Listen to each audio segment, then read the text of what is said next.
Amados del Señor, paz a vosotros. Estamos aquí transmitiendo desde la Ciudad de México, desde la colonia Santa Fe, a través de las cabinas de Salvar Radio. Me da mucho gusto saludarles y hermanos, esperando que ustedes se encuentren bien, gozando de paz, en que esa enfermedad desaparezca. En fin, hay que, hermanos, sentirnos con vigor para continuar con nuestra vida. El día de hoy vamos a tratar un tema que vamos a hablar acerca del terafim. ¿Qué es un terafim, hermanos? Pues este es un ídolo o varios ídolos donde esta palabra se aplica. Terafim puede ser un ídolo o puede ser varios. Se comenta que dentro de la etimología de la misma palabra no hay un significado concreto para decir eso significa terafim. ¿Por qué? Porque, hermanos, les repito a ustedes, esa definición es desconocida, el poder aplicar de dónde surgió la palabra. Aunque en algunos versículos vamos a ver que se habla de cosas viles, pero esa no es la etimología exacta, ¿sí? Sino es un pensamiento.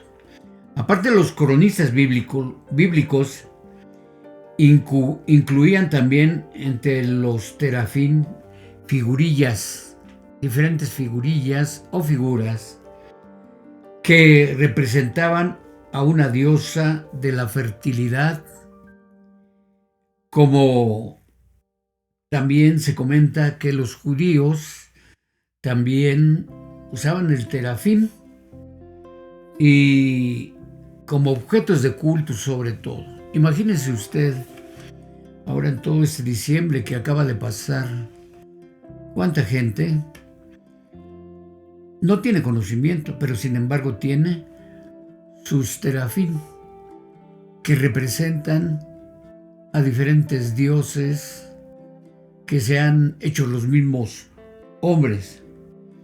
Entonces, el que tenía un terafim lo recibía como una herencia porque era donado a los hijos, a los nietos, y llevar una secuela de esa forma para que esa figura estuviera siempre dentro, sí, de los pueblos. También, hermanos, lo que vamos a ver aquí es, por ejemplo, Labán. Labán tuvo sus terafim, sí, pero esos dioses eran dioses penates. ¿Qué significa eso? Que eran dioses domésticos. Entonces los tenían en su hogar, y eso también los tenían los etruscos y también los romanos. Todos esos pueblos tenían sus terafines. Cuando nosotros sabemos de las leyes de Dios, por ejemplo, los mandamientos: no tendrás dioses ajenos delante de mí, no te harás imagen ni semejanza, porque todo lo que hace el hombre lo hace de la piedra, lo hace de madera, lo hace de cera, de diferentes elementos. Pero al fin tienen sus dioses. Entonces los pueblos nunca han dejado de tener esos terafim. Y le digo a usted que también había terafines que representaban a Dios, cosa que era, le digo a usted, prohibido. No solamente en Éxodo 20, sino en Deuteronomio 5, en la repetición de la ley, ahí encuentra la prohibición de no tener dioses extraños. Pues bien, también podría ser una representación de un antepasado. Así como ve usted que hoy en día se tienen ahí cuadros donde está la imagen de mi abuelo, donde está la imagen de mi tía. En aquel entonces existían figuras, le digo, que representaban a sus antepasados. Está como aquí en México, cuando se habla de la diosa, ¿sí?, Tonantzin, hicieron una figura, y así va usted a encontrar muchas figuras que representan, y si usted conoce o estudia la historia de México, va a encontrar que en toda la República Mexicana se han encontrado figuras que representan a diferente Dios. Entonces esa costumbre, por eso es que en la arqueología se han encontrado también figuras. Pero vayamos al texto. Dice Génesis 31, a partir del versículo 19. Y Labán había ido a trasquilar sus ovejas, y Rachel hurtó los ídolos, los terafín de su padre. Y rescató Jacob el corazón de Labán, arameo, en no hacerle saber que se huía.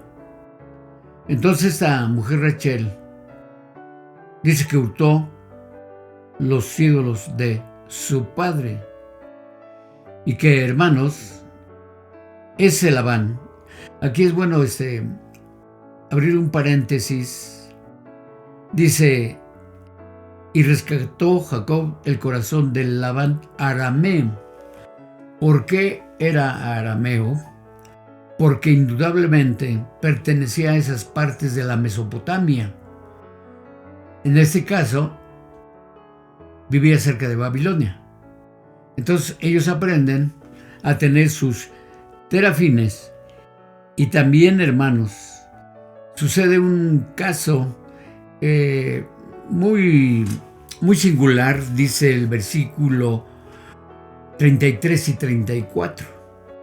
Y entró Labán en la tienda de Jacob y en la tienda de Lea y en la tienda de las dos siervas, y no los halló porque buscaba esos dioses. Y salió de la tienda de Lea y vino a la tienda de Rachel. Versículo 34. Y tomó Rachel los ídolos y púsolos en una albarda, en una montura de caballo, de asno o de camello, alabardo de un camello, y sentóse sobre ellos.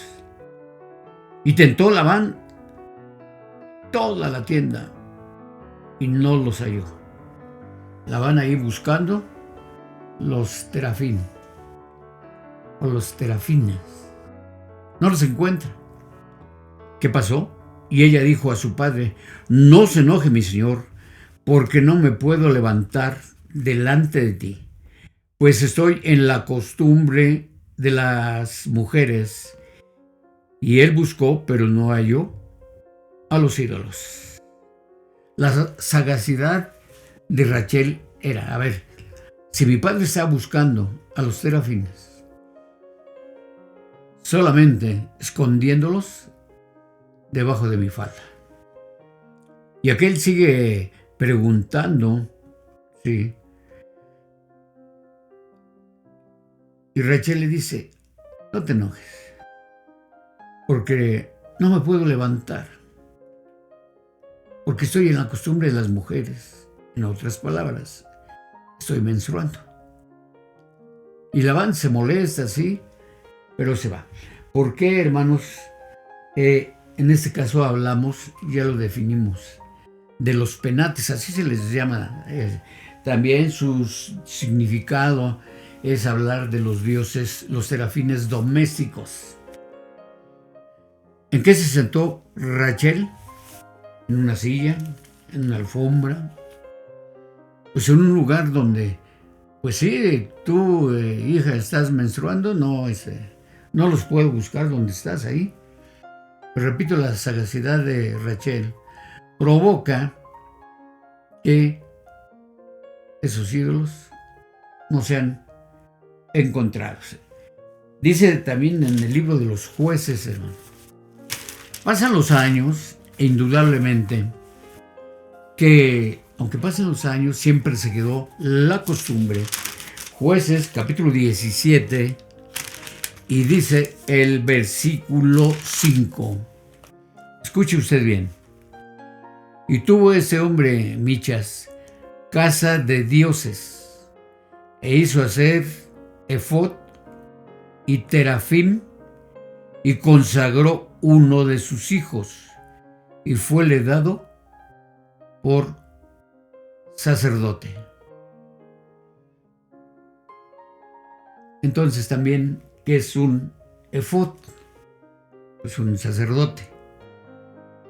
Y dice que en este caso, que Michas hace una casa para dioses, pero no solamente eso, sino provocar al celo al mismo sacerdocio, porque es lo que necesitaba ese Michas. Bueno, si yo voy a tener un altar para los dioses, para los terafines, se necesita un sacerdote. Y es así como viene a existir, ¿sí?, que uno de sus hijos fuese sacerdote. También tenemos otros versículos, por ejemplo, aquí en el mismo capítulo 18 de Jueces, capítulo 18, del versículo 14, dice Jueces 18 a partir del versículo 14.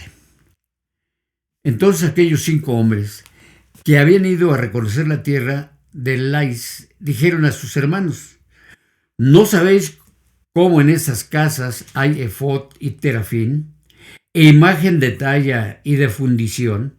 Mirad pues lo que habéis de hacer. Y llegándose allá, vinieron a la casa del joven levita en casa de Michas y preguntáronle cómo estaba. Y los 600 hombres que eran de los hijos de Dan estaban armados de sus armas de guerra a la entrada de la puerta. Y subiendo los 5 hombres que habían ido a reconocer la tierra, entraron allá y tomaron la imagen de talla y el efod y el terafín y la imagen de fundición, mientras estaba el sacerdote a la entrada de la puerta con los 600 hombres armados de armas de guerra.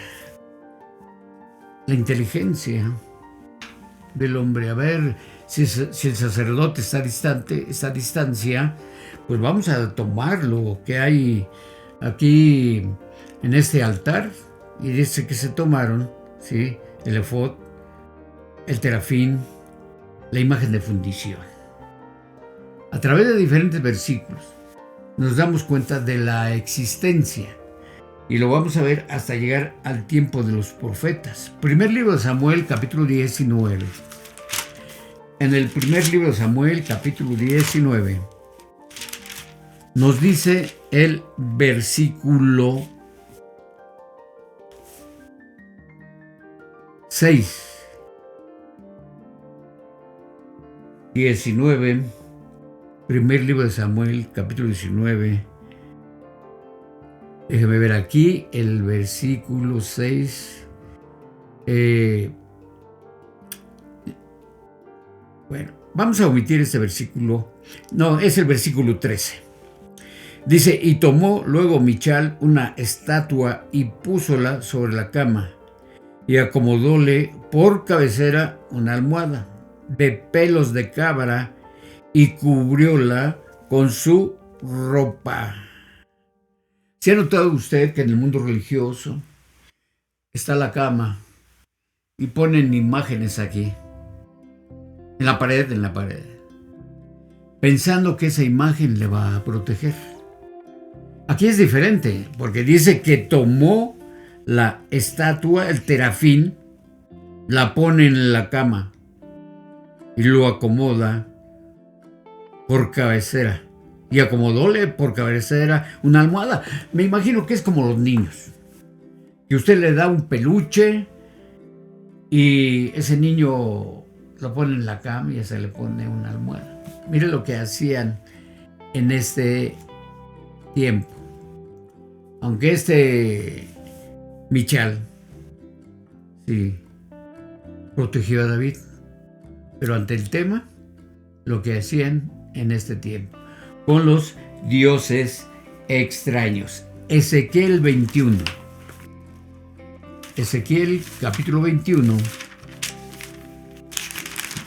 Dice ahí en el versículo 26. y contaminélos en sus ofrendas cuanto hacían pasar por el fuego todo primogénito, para que los desolase, a fin de que supiesen que yo soy Jehová. Cuando Dios da ordenanzas buenas, mandamientos positivos, se dice que, hermanos, se hacían también ofrendas, como pudo haber sido Moloch, como pudieron haber sido, sí, estas estatuas, que son los terafines, y Dios, sí, los iba a desolar, para que aquellos aprendiesen que la fuerza de Dios, el castigo de Dios, estaba ahí por hacerse una imagen. Zacarías 10. Zacarías, en el capítulo 10, dice el versículo 2: porque las imágenes han hablado vanidad y los adivinos han visto mentira y han hablado sueños vanos. En vano consuelan, por lo cual se fueron de ellos como ovejas, fueron humillados porque no tuvieron pastor. Porque las imágenes, estas imágenes, si usted ve otras versiones, dice que tenían terafines. Entonces el hombre está acostumbrado hasta los días de hoy. Y hermanos, por eso se ven en las provincias, en diferentes estados de esta República Mexicana, en el mismo Salvador, en Honduras, Guatemala, todo Centroamérica, Belice, tienen imágenes. Y hermanos, hasta llegar también a Sudamérica, hay imágenes. El símil de los terafines. Entonces, volviendo al principio, un ejemplo. Si, hermanos, por ejemplo, Abraham, que sale de Ur de los Caldeos, sus familias eran idólatras, su familia eran idólatras. Pero Dios hace uso de la misericordia que hablábamos en el tema anterior, y a Abraham se le dice: ve a la tierra que fluye leche y miel. Ve a la tierra donde vas a aprender, ¿sí?, a tomar leche, a tomar la palabra mía. Y entonces la leche está tipificando también a la palabra de Dios. La miel tipifica, de acuerdo al Salmo 19, es más dulce que la miel, que la que destina el panal. También está, hermanos, tipificando precisamente a los mandamientos de Dios. Vamos a ver aquí Oseas, último versículo. Dice aquí en Oseas, en el capítulo 3, y dice el versículo 4, cuando existe un pleito de Dios contra los israelitas. Y les dice esto: porque muchos días estarán los hijos de Israel sin rey, no van a tener rey, sin príncipe, no van a tener príncipe, sin sacrificio, sin estatua, y sin efod, y sin terafín. ¿Qué quiere decir? Que en el año 705 antes de Cristo, por eso les decía, es que el pueblo de Israel tuvo terafines, y aquí Dios, a través de ese pleito, a través, sí, de una censura, les dice: ustedes no van a tener rey, no van a tener príncipe, no van a tener estatua, porque eran así, ambiguos en su conocimiento. Es más, no van a tener sacerdotes y no van a tener ídolos, no van a tener Terafines. Una cápsula más para ustedes, hermanos, de su servidor, porque ¿sabía usted que paz a vosotros, hermanos?